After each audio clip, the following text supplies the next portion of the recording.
지난 한 주도 건강하게 보내셨습니까? 여러분의 건강을 책임지는 TV닥터 인사이드의 곽동원입니다. 새해를 맞이해서 저희 TV닥터 인사이드에서 신년 특집 건강한 부산을 위해서 4부작을 준비를 했습니다.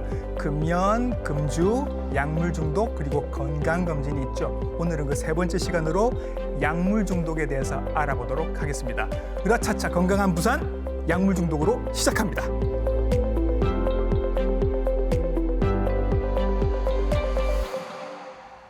각종 매체를 통해서 저희들이 접하는 약물 중독의 이야기는 주로 미국 이야기가 많죠. 하지만 한국도 이제는 마약 청정국이 아닙니다. 약물 중독이 얼마나 위험한지 그리고 어떻게 빠져나올 수 있는지 자세하게 알아보도록 하겠습니다. 친절한 닥터 이분께 설명을 들어보죠.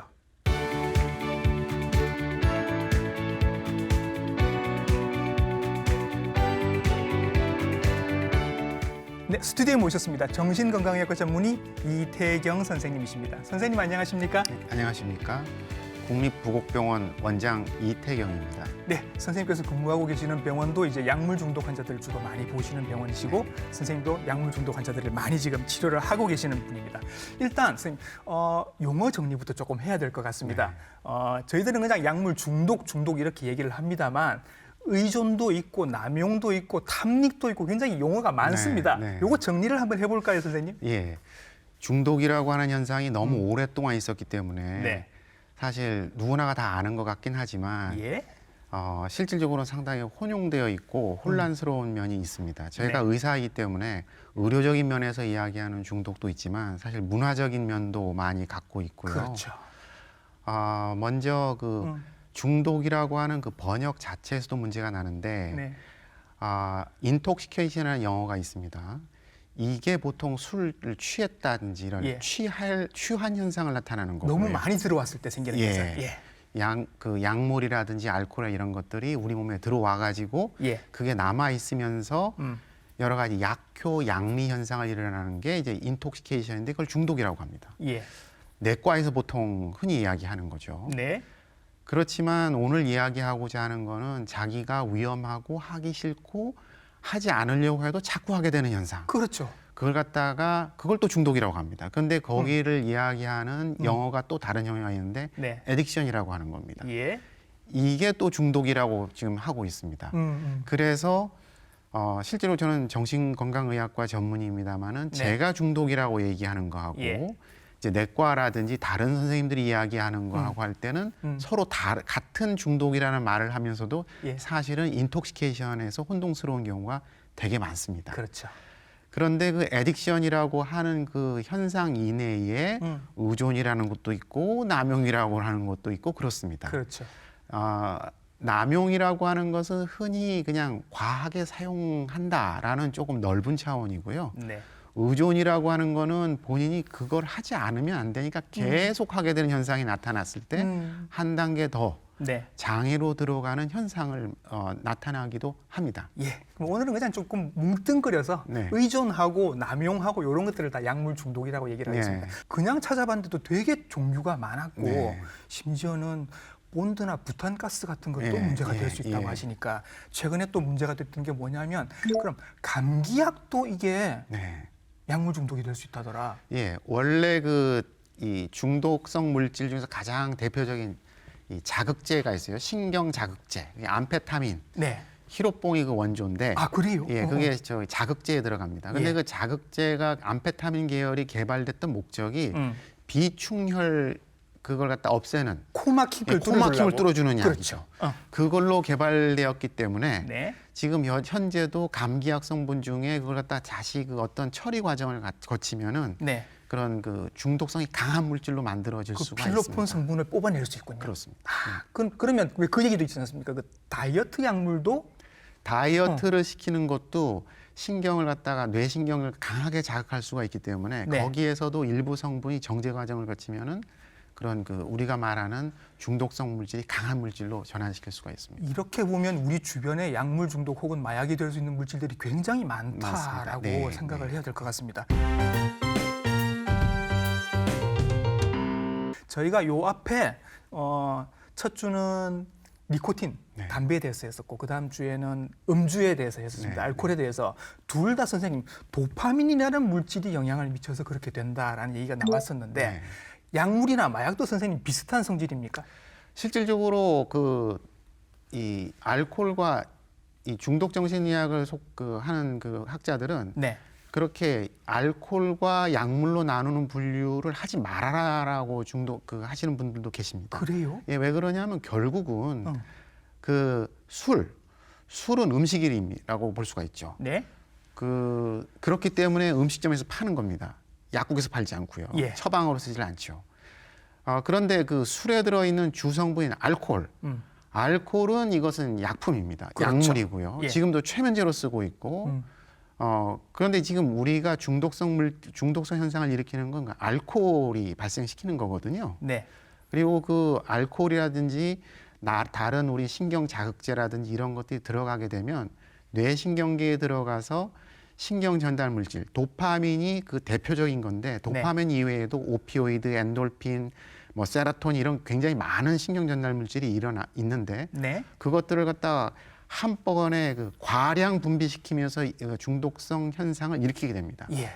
그래서 우리가 가장 중독 아닌 듯 보이시는 그 니코틴, 네. 흡연의 문제를 말씀드리면 중독은 실질적으로 기억 시스템에 가장 강력한 영향을 미쳐서 발생하는 현상인데 니코틴은 그 중에서도 기억 시스템에 가장 강력하게 작용되는 물질입니다. 다만 니코틴을 사용함으로써 범죄와 연관성이 없습니다. 두 번째는 니코틴을 사용함으로써 조현병 증상과 같은 정신병 증상을 일으키지 않습니다. 그렇죠. 그렇기 때문에 지금 담배가 허용이 되고 있는 거죠. 다만 심혈관계 질환을 일으키는 문제는 발생한 다른 문제입니다. 예. 알코올은 마찬가지로 알코올은 불행스럽게도 정신병의 성탄까지 일으키기는 합니다. 네. 그러나 그 진행 과정이 상당히 느리다는 거, 그리고 사회적으로 많이 사용되고 있다는 것, 네. 뭐 그런 문제 때문에 우리가 여러 가지 교육을 통해서 조절할 수 있다 해서 지금 허용되고 있을 뿐이죠. 예. 대신 이 약물이라든지 오늘 말씀드리는 마약 약물들은 그것이 중독 현상을 일으키는 시간이 되게 짧고 더 강력한 문제가 일으키기 때문에 다른 약물 중으로 따로 이야기가 되고 있을 뿐입니다. 실제로 지금 임상에서 환자분들을 보고 계십니다. 네. 성별 혹은 나이별로 어느 정도의 지금 분포를 띠고 있나요, 선생님? 현재 좀 나타나보면 역시 여자가 좀 적기는 합니다. 그러나 여성분들이 최근 좀 늘어나는 경향이 있고요. 그래요. 그런데 우리가 이 유병률 조사가 약물 중독이 범법 행위와 같이 연결돼 있기 때문에 이 유병률 조사가 현재 이루어지지는 않습니다. 다만 이 마약 사범들에 대한 그 데이터만 나오고 있는데 잡힌 사람들, 잡힌 사람들을 말하는 거죠. 예. 그런데 이게 잡힌 사람들이 한 번을 해도 잡힐 수가 있는 문제라서 이게 꼭 정확하게 유병률이 거기에 잘 일치하지는 않고 전체적인 트렌드를 보고 있을 뿐인데 여성분들이 좀 적고요. 이제 남자분들이 훨씬 더 많은 상황이고 청소년기가 좀 늘었고 이게 지금 과거랑 그래프를 비교해 보면 20대가 확 늘었네요. 10대도 늘었어요.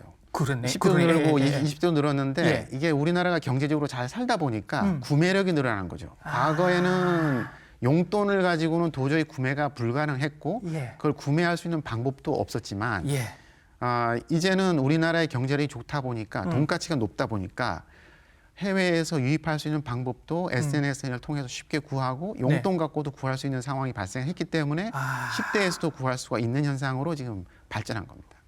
환자층이 연령대가 넓어졌다.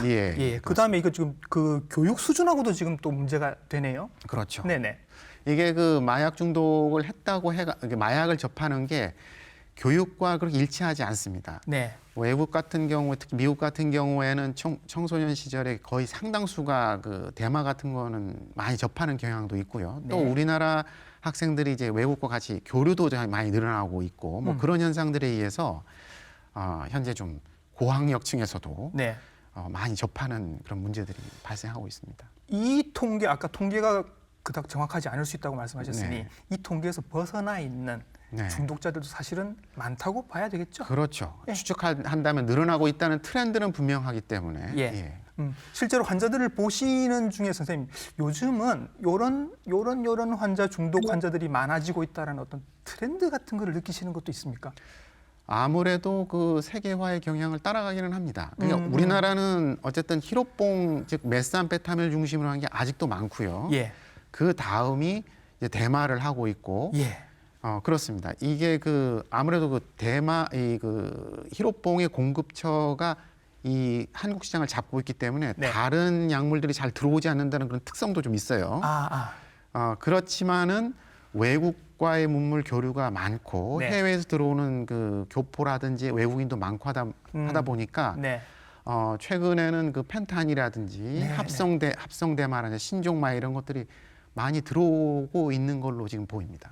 그러면 우리나라에서는 아직도 가장 흔하게 뭐 유통이 네, 되고 있는 예. 마약은 메스암페타민, 필로폰 종류, 예, 그다음 대마 그 정도 되겠고 최근에는 펜타닐도 늘어나는 것 같다라는 말씀이신 것 같습니다. 펜타닐은 최근에 영상들이 이렇게 퍼지면서 되게 유명해졌습니다. 네. 막 사람들이 이렇게 막 굳어 있는 그런 막 모양들을 보이잖아요, 그죠? 미국에서 18세에서 47세 사이에 그 가장 사회 활동을 많이 할 연령대의 사망 원인 1위가 펜타닐 중독이었습니다. 우리는 아직 그렇지 않은데 이분들이 그러면 선생님 사망 원인이 주로 뭔가요? 이게 약을 계속하면 그냥 사망하게 되는 겁니까? 아까 처음 말씀 인톡시케이션 상태. 예. 그 상태가 되면은 이 펜타닐 같은 경우에는 그 오피오이드 계통 그 호흡 중추를 마비시키기 때문에 호흡 중추를 마비시키기 때문에 사망에 이를 수가 있고 또 한 가지는 아무래도 약물들은 우리 몸에 들어가면 전신성 증상을 다 일으킵니다. 폐의 문제도 일으키고요, 심장에서의 문제도 일으키고요. 그렇기 때문에 그걸로 급성 사망을 하게 되는 경우가 있죠. 과량 섭취에 의해서. 그런데 결국 그 정신과에서 보는 거는 그 단계가 지나고 한바탕 고생을 한 이후에도 또 하게 되기 때문에 그리고 또 그러한 것을 갖다 좀 접하고 난 다음에 일어나는 이상 정신 증상에 의해서 사회적 문제가 발생하기 때문에 그리고 그거의 후유증으로 사회적 기능을 잃고 그것이 여러 가지 경제적, 사회적, 가정적인 문제를 일으키기 때문에 정신과 의사가 치료를 주치의로 담당하는 거지 실질적으로는 초기에는 이분들은 종합병원에서 치료하는 게 맞는데 종합병원에는 이런 중독 정신과 의사들이 많이 휴직을 현재 못하고 있습니다. 그렇죠. 그래서 잘 입원을 받지 못하고 있기 때문에 이런 분들의 치료가 좀 잘 되어지지 않는다라고 하는 문제도 좀 있습니다. 옛날에는 그 약물 중독 되신 분들이 약을 어느 루트로 통해서 구하시는지도 저희들이 잘 몰랐습니다. 그렇죠. 최근에는 이제 매스컴을 통해서 알게 됐죠. 뭐 SNS를 통해서 한다더라, 뭘 통해서 한다더라, 뭐 던지기가 뭐 어떻고 이렇게 얘기를 하시더라고요. 실제로 그런 경로들을 통해서 요즘 구하시는 분들이 많죠. 역시 우리나라가 경제적으로 잘 살게 됐다는 게 그것이 요인입니다. 그러니까 예전 같으면은 특정 계층에서 했던 이유가 구매력이 없기 때문에 그걸 구할 방법이 없었던 거죠. 청소년 같은 경우도 예전에는 본드라든지 부탄가스 중독이 많았거든요. 그렇죠. 구할 수 있었기 때문에 그런 겁니다. 근데 현재는 우리나라가 경제적으로 높아지고 또 특정 루트를 통해서 구할 수 있었던 마약들이 이제는 다크넷이라든지 아니면 SNS라든지 이런 걸 통해 가지고 구할 수 있는 방법이 생긴 거죠. 그렇죠. 그래서 늘어나고 있는 것뿐입니다. 다크웹이 어딘지는 저도 모르는데 청소년들은 되게 잘 아는 것 같더라고요. 뭐 그렇습니다. 그러면 이런 데를 통해서 이제 청소년들이 어릴 때부터 약물을 접한다는 얘기인데 당연히 문제가 심각해지겠죠. 이 청소년기라고 하는 게 2차 성징이 나타나는 시기입니다. 그러니까 어린 아이가 크면서 남자답게 여자답게 몸에 변화가 일어나게 되어 있죠. 근데 몸만 변화되는 게 아니라 뇌신경계에도 그때 신경 가지치기 현상이라는 게 발생합니다. 필요한 부분과 필요하지 않은 부분이 놀랍게도 이 분화를 발생을 해요.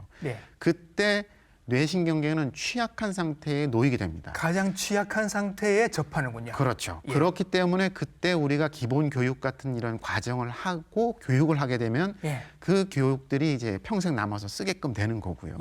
동시에 그러한 문제를 일으키는 여러 가지 그 중독 물질이 노출되게 되면 그것이 강하게 뇌에 인식이 되면서 지속적으로 문제를 발생시키게 됩니다. 그 청소년들 중에는 자기도 모르게 이걸 접한 경우도 있을 겁니다. 그 왜 그런 뉴스가 있었잖아요. 이렇게 잠을 쫓는 약이라고 하면서 그냥 이게 어른들이 준 거예요. 모르고 본인들은 먹었겠죠. 모르고 내가 먹었어요. 한 번 먹어도 선생님 중독이 됩니까? 됐다 안 됐다 얘기할 수는 없어요. 예. 그러니까 이게 중독이 되는 것은 유전적인, 환경적인, 문화적인 모두가 다 복합적이게 되기 때문에 네. 어느 건 일률적으로 얘기할 수는 없고 될 수도 있고 안 될 수도 있는데 예. 설록 자기가 실수로 몰라서 먹었다면 네. 앞으로 조심하고 안 하면 됩니다. 그런데 호기심으로 찾았다. 예. 그건 얘기가 좀 다릅니다.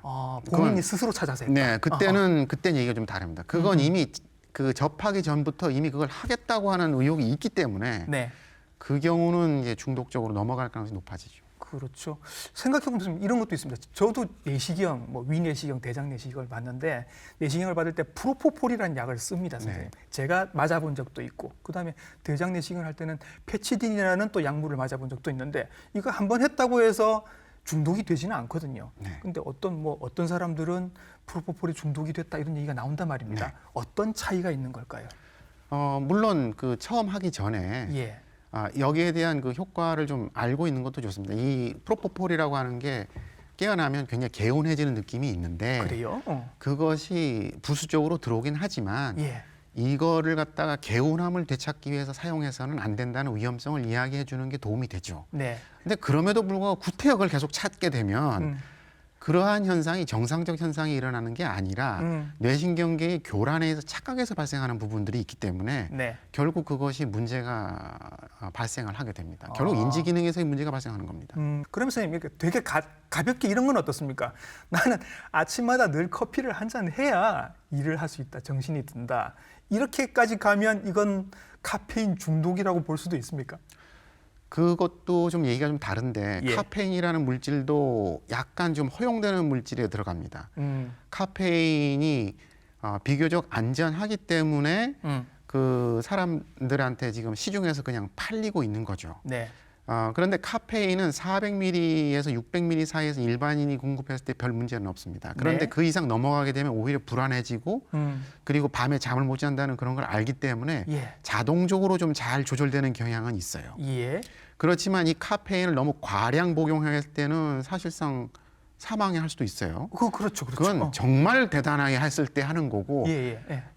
이런 상품으로 파는 경우는 많지가 않기 때문에 예. 큰 문제는 없습니다. 가벼운 이 금단 증상을 겪을 수는 있는데 용인할 정도는 된다는 거죠. 그래서 아까 말씀드렸지만 니코틴이라든지 카페인은 중독성이 있기는 있지만 네. 그러나 허용되는 겁니다. 그렇죠.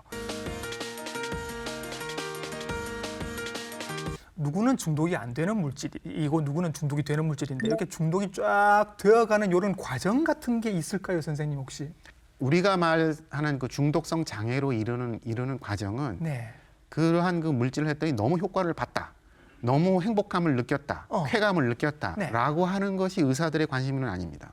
그거는 그 법률적이라든지 사회적이라든지 이런 쪽에서 관심을 갖는 거고요. 예. 그걸 갖다 저희는 의학적으로 충동성 시기라고 그래요. 예. 충동성 시기에 병원을 찾아오지는 않습니다.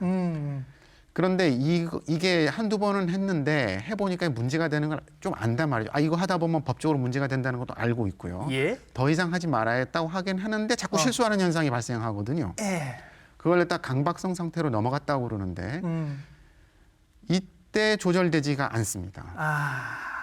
끊어야 된다라고 생각을 했는데도 그걸 못할 때. 이미 뇌에서 그 조절력 장애가 발생을 해버렸기 때문에 예. 어렵게 됩니다. 이때부터 이제 치료를 받아야 되는데 실질적으로는 이미 이렇게 오기 시작하면 치료하기 좀 어려워서 네.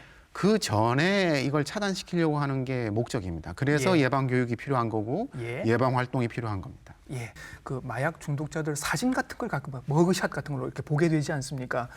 굉장히 초췌합니다. 많이 말라 있고 피부도 안 좋고 막 부스스하고 뭔가 관리가 안 된 것 같은 모습. 이런 모습을 거의 공통적으로 보게 되는데 이유가 있나요, 선생님? 일단 만성적으로 들어가게 되면은 뇌 기능에 탈진을 일으켜서 뇌의 작용이 뭡니까? 사회적 기능, 개인적 위성의 관리, 자기 관리 이런 것들이 상당히 중요한 부분들이잖아요. 네. 근데 그러한 관리 기능에 대한 고급 기능이 떨어지게 됩니다. 네. 그래서 자기 관리가 되지가 않고요. 또 한 가지는 그것이 전신적 작용에 의해서 탈수 작용이라든지 뭐 이런 것들이 일어날 뿐만 아니라 그 조기 노화 현상들이 빨리 일어나게 됩니다. 빨리 늙는다. 그렇게 될 수밖에 없고요. 그리고 예. 얼굴 같은 경우도 사실은 미세한 뇌신경계의 작용을 받고 있기 때문에 네. 뇌신경계에 문제가 크게 발생한 상황에서는 아무래도 그러한 그 좀 약간 이상한 표정이라는 게 나타날 수밖에 없게 되는 거죠. 예. 그리고 지금 저희들이 뇌 MRI 사진을 지금 보고 있는데 선생님, 네. 저 어떤 차이가 있는 거죠 지금? 하나는 건강한 그 사람의 그 뇌 MRI 사진이 보시면 뇌가 그 꽉 차 있는 모습을 보게 되고요. 네. 그 옆쪽에 있는 거는 이제 메스암페타민을 갖다 남용했던 사람의 사진인데 보면은 약간 뇌의 전체적인 그 볼륨이 좀 줄어든 현상들을 보게 쪼그라들어가 있는 거죠. 결국 우리가 이 사회적으로 문제가 되고 국가가 관심을 갖는 거는 한창 생산 활동을 해야 되는 젊은 세대, 실질적으로 요즘 나이가 많아도 생산 활동을 하잖아요. 경제 활동을 하는 사람들이 이러한 그 약물을 노출됐을 때 그러한 능력을 잃어버리는 것이 국가적 차원에서의 관심사이기 때문에 네. 국가에서 관리를 하려고 하는 겁니다. 예. 저는 MRI만 보고 치매 환자 뇌인 줄 알았습니다. 실질적으로는 치매 활동으로 진행하는 겁니다. 이게 예. 이 치매가 조기 치매로 발생하는 거라고 봐야 되고요. 네. 아무래도 한번 접하지 않게 되면 조금씩 회복은 되는데 네. 그러나 하지 않은 사람만 보다는 능력이 떨어지고요. 예. 그리고 아까 말씀드린 고학력자들 같은 경우에는 살짝 뭐 보통 정상 아닌가 이렇게 보일 수도 있는데 원래 본인이 갖고 있는 능력 대비 떨어집니다. 그렇겠죠. 네. 결국 손해를 보게 되어 있어요. 예. 그런데 문제는 그 손해를 본다는 것조차 본인이 잘 인식하지 못한다는 거죠. 옆에서 보면 아는데. 자기 건강을 자기가 걱정을 해야 되는데 예. 옆 사람이 걱정해 줄 정도가 됐을 때는 벌써 문제가 발생하는 겁니다. 이미 기능이 많이 떨어져 있겠죠. 그렇습니다. TV에서 보면 이렇게 검사를 할 때 네. 마약 중독자들 검사를 할 때 뭐 소변 검사, 뭐 모발 검사 이런 얘기를 저희가 아는 게 거기까지라 선생님께서 병원에서도 그런 검사를 하시나요? 다른 검사도 하십니까? 사실 그 앰뷸런스 실려가지고 응급실로 올 때는 소변 검사를 할 필요가 있어요. 예. 몸에 아직 그 약이 남아 있고 호흡기에 문제를 발생시킬 가능성이 있느냐라고 한다면 할 수가 있는데 네. 지금 이미 걸리고 뭐 이미 자기가 한 3, 4일이 지나고 나면 소변 검사에서 검출되지는 않습니다. 네. 근데 중요한 건 이걸 다시 하지 않게끔 하는 거고 어떻게 하면 이게 후유증을 없애야 되느냐. 예. 라고 할 때는 소변 검사가 그렇게 중요하지는 않습니다. 오히려 모발 검사, 소변 검사는 이 법적인 문제를 처리할 때 더 의미를 갖는 거라고 보시면 되고요. 예. 중요한 것은 이 사람이 더 이상 그러한 문제를 갖다가 재발하지 않게끔 관리를 잘 할 수 있게끔 가야 되는데 네. 그것이 뇌신경계에 얼만큼 영향을 미쳤느냐 하는 것은 임상심리검사라든지 그런 걸 통해서 우리가 진단을 하고 어디까지 우리가 해야 되는 어떤 치료를 먼저 할 것인가 가져가고 하는 그런 것들을 하게 됩니다. 모발 소변 검사 같은 거는 이제 약물을 했느냐 안 했느냐 그거를 구별하기 위한 것인 거고 그렇죠. 지금 어느 정도 환자가 기능이 떨어져 있느냐 예. 선생님께서는 여기에 이제 예. 주안점을 두고 계신 것 예. 같습니다. 자 그러면 그렇게 검사를 하셨습니다. 어떤 것들이 기능이 떨어져 있습니다. 지금 예. 치료를 어떻게 해서 북돋아 주실지가 궁금합니다. 예. 치료는 단일한 치료를 하는 것이 아니고요. 예. 여러 가지 복합적인 치료를 합니다. 이게 물론 그 시청자 여러분들이나 다 원하시는 거는 그냥 단번의 치료로서 네. 제 환자가 받던 기억이 납니다. 선생님, 저는 다 잊고 살고 싶습니다. 이런 말을 하는데 사실 이것은 그 중독 물질이 우리 몸에 들어오면서 예. 거기에 대한 그 기억이 의식적으로 무의식적으로 기억 시스템에 남는 겁니다. 네. 무의식적으로 남는 거거든요. 그리고 그 기억은 일정 수준 잠재되어 있다가 다시 올라왔다가 잠재되어 있다가 다시 올라왔다. 이렇게 호전과 반복을 하면서 나타납니다. 약물에 대한 기억이 완전히 사라지지 않고 그대로 남아있다는 말씀이신 거죠? 예, 현재 그것을 지울 수 있는 방법은 없습니다. 안전하게 지울 수 있는 방법이 없어요. 언젠간 나오겠죠. 예. 그러나 현재는 안전하게 지울 수 있는 방법이 없습니다. 인간 사람들한테 그것을 지웠을 때 과연 안전한가에 대해서는 아직 시도되지 못하고 있습니다. 예. 대신 관리를 하는 겁니다. 우리가 어떨 때 그런 그 기억들이 나타나는지를 알고 있어요. 예. 그래서 그러한 것이 나타나지 않도록 하는 치료제를 사용하고요. 예. 또 그걸 잘 견딜 수 있는 동기를 만들려는 동기 치료를 같이 하고 있고요. 예. 또 스트레스 관리를 하고 있고요. 또 거기에 대해서 마치는 그 어떤 대책을 대응할 것이나 인지행동 치료를 같이 하고 있고요. 이게 만성병으로 진화하기 때문에 자조 모임을 하고 있고요. 또 뇌 기능을 향상을 돕는 치료도 같이 하고 있고 네. 이렇게 복합적인 치료를 현재 같이 시행해 줘야 됩니다. 아, 의외로 그럼 약간 불안해지는 게 있는데 그러면 선생님 이게 굉장히 기억 속에 잠재의식 속에 깊이 박혀 있을 수 있기 때문에 완전히 사라지지는 않는다. 그러면 지금은 회복이 잘 된 것처럼 보이지만 언제든 다시 중독 상태로 갈 위험도 있다. 항상 있습니다. 항상 있다. 항상 있습니다. 그런데 너무 그렇게 좌절스럽게 생각할 필요는 없어요. 예. 왜 그러냐면은 뭐 이런 병이 이것만 있나요? 고혈압도 마찬가지입니다. 아, 그러네요. 네네. 고혈압도 그렇고 당뇨도 그렇고 리마티스도 예. 그렇습니다. 그런데 당뇨 치료도 사실 잘 관리하면 당뇨는 갖고 있지만 건강하게 잘 살 수 있잖아요. 그렇죠. 이 약물 중독도 마찬가지입니다. 비록 그걸 갖고 있다 하더라도 네. 너무 그렇게 깨끗하게 다 지울 욕심 안 하더라도 네. 그거를 다시 접하지 않고 그리고 그 사회적인 문제가 없고 그나마 어쨌든 건강한 걸 많이 찾아서 잘 살아가면 되는 거죠. 길게 장기적으로 생각을 하고 계속 관리를 해 나가야 한다고 그렇게 네. 말씀을 하셨고, 그럼 중간중간에 선생님 왜 그 약물도 금단 증상이 올 때는 굉장히 위험한 응급 상황들이 오지 않습니까? 네. 실제로 그런 경우들도 있죠. 그거는 이제 끊고 바로 얼마 안 됐을 때 네네. 네. 보통 4시간 정도 지나면 그 헤로인이나 이런 것들 하면은 이제 가장 대표적인 게 예. 우리 보통 영화 같은 데 나오는 데가 그런 그 아편 금단일 때죠. 예. 그렇게 되면은 뭐 발한, 음. 호흡이 가빠지고 심장이 뛰기 시작하고 뭐 그 근육이 뒤틀리기 시작하고 뭐 이런 현상들이 나타나고 나중에 잘못하면 사망에 이르게 되고 경기도 일어나고 하는 현상들이 일어나긴 합니다. 네. 그거는 그 초기에 나타나는 현상이고요. 아까 이것 때문에 종합병원에서 좀 받아줄 필요가 있다. 예. 그리고 응급실로 실려갔을 때는 소변 검사를 하는 거는 이런 것들이 혹시 아편, 그러니까 미국 같은 경우에서는 이런 이 마약이라는 아편에 의해서 발생한 현상이 아니냐. 예, 그렇기 때문에 검사를 하는 거죠. 네. 그런데 이제 저는 이 정신과 쪽에는 일단 그 시기가 좀 지나고 이제 어떻게 자꾸 재발하지 않고 그렇죠. 이 문제를 해야 예. 되느냐. 예, 그런 쪽이 더 많습니다. 의심되는 가족이 있다. 내가 보기 뭐 주사기 같은 게 발견이 될 수도 있고 요즘 아예 좀 행동이 이상하다 그런 느낌이 들면 이런 경우에는 뭐 경찰에 신고를 해야 되는 겁니까? 아니면 선생님을 찾아가서 뵈면 되는 건가요? 어느 쪽이든지 간에 치료를 시작할 수 있는 그 고리가 연결된다면 가장 좋겠습니다. 이것이 네. 신고를 해서 자기가 도저히 안 되면 위험한 상황을 지나고 난 다음에 천천히 이야기해야 된다면 그렇게 하시는 것도 방법이겠고요. 네. 최근에는 마약 대치 운동본부라든지 아니면은 이 인터넷에 보면은 이런 약물 중독에 관한 재활 및 치료 책자들도 꽤 많이 나와 있어요. 그래서 예. 그런 거를 갖다가 좀 이렇게 자료를 보면서 치료를 권유하는 방법도 있고요. 예.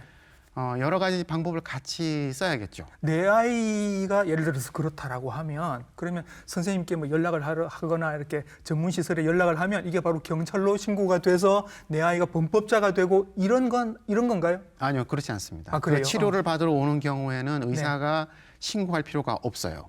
예. 그래서 치료를 와가지고 겁을 내서 치료를 안 받거나 그럴 필요는 없고요. 오히려 그러한 마약에 접해서 나의 인지 능력이 감퇴되는 걸 걱정하셔야 할 겁니다. 네.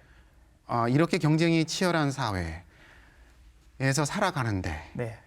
나의 지능 지수를 깎아먹으면서까지 사는 게 과연 현명한 것인가를 잘 생각해 볼 필요가 있습니다. 알겠습니다. 선생님 덕분에 오늘 마약에 대해서 되게 알게 된 게 많은데 워낙 모시기 힘든 분이라 나오신 김에 마약에 대해서 오늘 여러 가지를 알게 되셨을 건데 저희 시청자 여러분들께 이런 거는 알아두셨으면 좋겠어요 하는 마지막 메시지 같은 걸 하나 부탁을 드릴까요?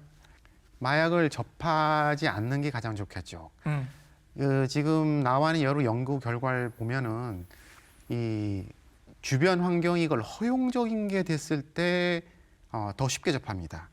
그러니까 그 집에서 특히 우리나라는 아직은 약물 중독에 대해서 가족들이 좀 조심하는데 그래도 뭔가 좀 한번 해볼 수 있는 거 아니야? 뭐 이런 분위기가 들어가는 경우에는 쉽게 마약 중독으로 넘어갈 가능성이 있습니다. 그리고 요즘은 해외 유학들도 많이 보내시는데요. 네. 남들 하는 거 한두 번 적해보면 괜찮지 않나라고 하는 이런 허용적인 분위기는 네. 좋지 않습니다. 그리고 예. 만약에 했다 그러면 이게 결국은 인지 기능을 갖다 감퇴시키는 거고 그게 결국 너의 직업적인 네. 뭐 여러 가지 경제적인 문제가 있기 때문에 그러한 문제 때문에 치료를 빨리 받도록 하자. 조기 치료를 해서 네. 조심하도록 하자라고 이런 식으로 접근하시는 게 좋을 겁니다. 네, 오늘 선생님 멀리서 오셔서 좋은 말씀 정말 많이 해주셔서 저희들이 약물 중독에 대해서 자세히 잘 알게 된 것 같습니다. 정신건강의학과 전문의 이태경 선생님이셨습니다. 선생님 수고 많으셨습니다. 네, 감사합니다. 자, 오늘 약물 중독에 대해서 마무리를 하도록 하겠습니다. 미국의 극작가 조나단 라슨이 중독에 대해서 이런 얘기를 했습니다. 다른 길은 없다, 다른 방법도 없다, 오늘 끊지 않으면 안 된다. TV닥터 인사이드 다음 주도 좋은 정보로 인사드리겠습니다. 감사합니다.